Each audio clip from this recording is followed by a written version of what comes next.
Hi అండి, అందరు ఎలా ఉన్నారు? నేనైతే బాగున్నాను. వెల్కమ్ టు నిర్మలా తెలుగువారి కుటుంబం. ఈరోజు అయితే నేను ఎర్రబొద్దాకు బీరకాయ వేసి పప్పు చేస్తున్నానండి. అది ఎలా చేయాలనేది మీకు ఈ వీడియోలోకి పోయినాక చూపిస్తాను. ఇదండి ఎర్రబొద్దాకు, ఈ విధంగా ఉంటుంది.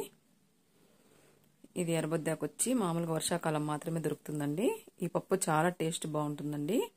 ఇది ఆకులన్నీ తీసేసుకోవాలి, దీంట్లో కొమ్మలన్నీ తీసేసుకొని ఆకులు మాత్రమే తీసుకోవాలి. లేతగా ఉంటే కొమ్మలు కూడా వేసుకోవచ్చు. లేత కొమ్మలు అయితే ఈ విధంగా అన్నీ తుంచేసుకుంటున్నాను. లేతవైతే కొంచెం ముదురుగా ఉంటే కొమ్మలు ఆకు మాత్రమే విడిపించుకోవాలి. ఈ విధంగా అయితే ఎర్రబొద్దాకంటే బాగుంటుందండి టేస్ట్ పప్పు. తర్వాత బీరకాయ కూడా వేస్తున్నాను నేను. బీరకాయ ఈ విధంగా చెక్కు తీసేసి సన్నగా కట్ చేసేసి కడాయిలో వేసేసి కొంచెం ఆయిల్ వేసి వేయించుకుంటున్నానండి. ఇది దోరగా. బీరకాయ ఎప్పుడైనా డైరెక్ట్గా వేస్తే బురుగుగా ఉంటుందండి పప్పు. ఇట్లా కొంచెం వేయించుకొని వేసుకుంటే చాలా బాగుంటుంది. ఇవి కొంచెం చూడండి దోరగా వేయించేసుకున్నాను కదా. తర్వాత వచ్చి మనము పప్పుకు రెడీ చేద్దామండి. ఇప్పుడు ఇవి వేగిపోయినాయని చూపిస్తున్నాను. ఇక్కడ కందిపప్పు వచ్చి నేను ఒక హాఫ్ అన్ అవర్ నానబెట్టి వేసుకున్నానండి. కడిగి నానబెట్టి వేసుకున్నాను. 2 సార్లు కడిగి నానబెట్టి వేసుకొని ఆ నీళ్ళతో సహా పప్పు కూడా వేసేసుకుంటున్నాను. పప్పు నానిపోయిందండి. పప్పు ఎప్పుడైనా కూడా కందిపప్పు హాఫ్ అన్ అవర్ కానీ 15 నిమిషాలు కానీ నానబెట్టుకుంటేనండి పప్పు బాగా టేస్ట్ బాగుంటుంది. ఉడికేది కూడా తొందరగా ఉడుకుతుంది. తర్వాత ఒక 4 పండు టమోటాలు వేసుకుంటున్నాను. తర్వాత వచ్చి పచ్చిమిరపకాయలు తగినన్ని వేసుకుంటున్నాను. ఒక ఆనియన్, 10 వెల్లుల్లిపాయలు వేసుకుంటున్నానండి. పచ్చిమిరపకాయలు, ఆనియన్ వేసుకుంటున్నాను. వెల్లుల్లిపాయలు కూడా వేసుకుంటున్నాను. తర్వాత వచ్చి ఎర్రబొద్దాకు ఇదంతా కడుక్కున్నానండి. కడిగి పెట్టేసుకొని అది కూడా వేసేసుకుంటున్నాను. తర్వాత బీరకాయ వేసుకుంటున్నానండి. ఇది దొరగా వేయించుకునే బీరకాయ కూడా వేసేసుకుంటున్నాను కుక్కర్లోకి. చింతపండు వేసుకుంటున్నానండి, తగినంత చింతపండు. కారానికి తగ్గట్టు టమోటా, చింతపండు వేసుకున్నాను. తర్వాత కొత్తిమీర, కరివేపాకు 2 కడిగి వేసుకున్నానండి. పసుపు వచ్చి 1/2 స్పూన్ వేసుకుంటున్నాను. తర్వాత జీలకర్ర వచ్చి ఒక 1/2 స్పూన్ వేసుకున్నానండి. ధనియాల పొడి ఒక 1/2 స్పూన్ వేసుకున్నాను పెద్ద స్పూన్తో. తర్వాత నీళ్ళు వేసేసుకుందామండి. తగిన నీళ్ళు వేసేసుకొని ఆయిల్ వేసేసుకుందాము. ఒకసారి అంతా కలుపుకునేసి ఇది పొంగకుండా ఉండడానికి కొంచెం ఆయిల్ వేసుకుందామండి. లేదంటే కుక్కర్లో నుంచి నీళ్ళన్నీ బయట వస్తాయి. ఆయిల్ వేసుకుంటే రాకుండా ఉంటాయి. మూత పెట్టేసుకొని నేను 5 విజిల్లు పెట్టుకున్నానండి. పప్పు ఆల్రెడీ నానబెట్టుకున్నాను కాబట్టి నేను ఒక 5 విజిల్లు మాత్రమే పెట్టుకున్నాను. చూడండి స్టవ్ మీద పెట్టేసినాను. ఉడికిపోయింది పప్పు. రసం తీసి పెట్టుకున్నానండి. పప్పు కూడా మెత్తగా అయిపోయింది. తర్వాత నేను ఇప్పుడు అప్పుడైతే ఉప్పు వేయలేదు కదండి. ఇప్పుడు రాళ్ళు ఉప్పు వేసుకుంటున్నాను. క్రిస్టల్ సాల్ట్ అంటారు కదా, అది వేసుకుంటున్నాను. పప్పు రుద్దేసుకుందాం ఇప్పుడు.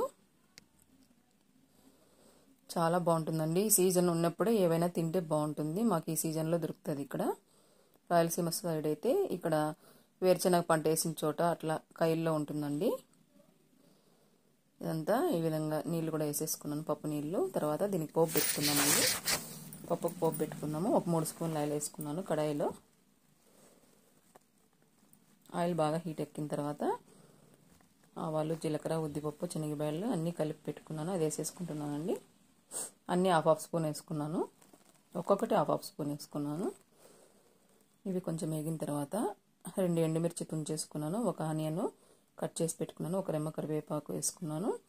వెల్లుల్లిపాయలు ఒక 7-8 దాకా దంచేసుకున్నానండి. టేస్ట్ బాగుంటుంది వెల్లుల్లిపాయలు ఇట్లా దంచేసుకుంటే. అన్నీ కలిపి పోపు పెట్టుకుందాం ఇప్పుడు. ఇదంతా కొంచెం బాగా ఎర్రగా వేగాలండి.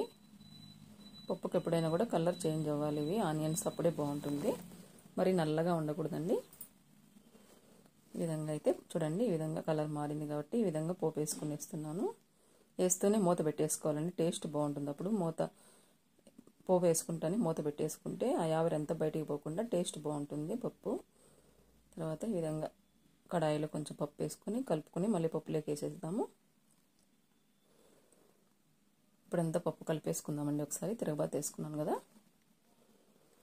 ఈ పప్పు అయితే రాగి సంగట్లే కానీ అన్నంలోకి చాలా బాగుంటుందండి. చపాతీలోకి కూడా బాగుంటుంది.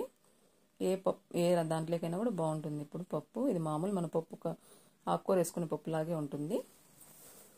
చూడండి రెడీ అయిపోయింది. చాలా బాగుంటుందండి. ఇది ఎవరైనా ఎర్రబొద్దాకు దొరికే పని అయితే ఈ విధంగా పప్పు అయితే ట్రై చేయండి. చాలా బాగుంటుంది. బీరకాయ ఎర్రబొద్దాకు కలిపి చేసుకోండి. కొంచెం కారం అయితే కొంచెం బాగా వేసుకోండి అండి. చూడండి నేనైతే రైస్ పెట్టుకునేసి పప్పు వేసుకుంటున్నాను. తర్వాత దీంట్లోకి మామిడికాయ దబ్బేసుకున్నాను, మామిడికాయ ఊరగాయ వేసుకున్నాను. పొద్దునైతే బీరకాయ ఫ్రై చేశానండి, అది కూడా వేసుకున్నాను. చాలా బాగుందండి పప్పు కాంబినేషన్కి ఊరగాయ కలుపుకొని తింటే అదుర్స్ చాలా బాగుంది. ఒకసారి మీరు కూడా ట్రై చేయండి. ఈ విధంగా బీరకాయ తాలింపు చేశానండి, పల్లీలు పొడి వేసి ఈ విధంగా. ఒకసారి ఈ విధంగా ట్రై చేయండి, చాలా బాగుందని చెప్తున్నాను, ఇట్లా సూపర్ అని. నా వీడియోస్ మీకు నచ్చినట్లయితే లైక్ చేయండి, షేర్ చేయండి, సబ్స్క్రైబ్ చేయండి, పక్కనే ఉన్న బెల్ సింబల్ నొక్కండి. ఎవరైనా ఫస్ట్ టైం నా ఛానల్ చూస్తుంటే ఖచ్చితంగా సబ్స్క్రైబ్ చేసుకోండి. Thanks for watching.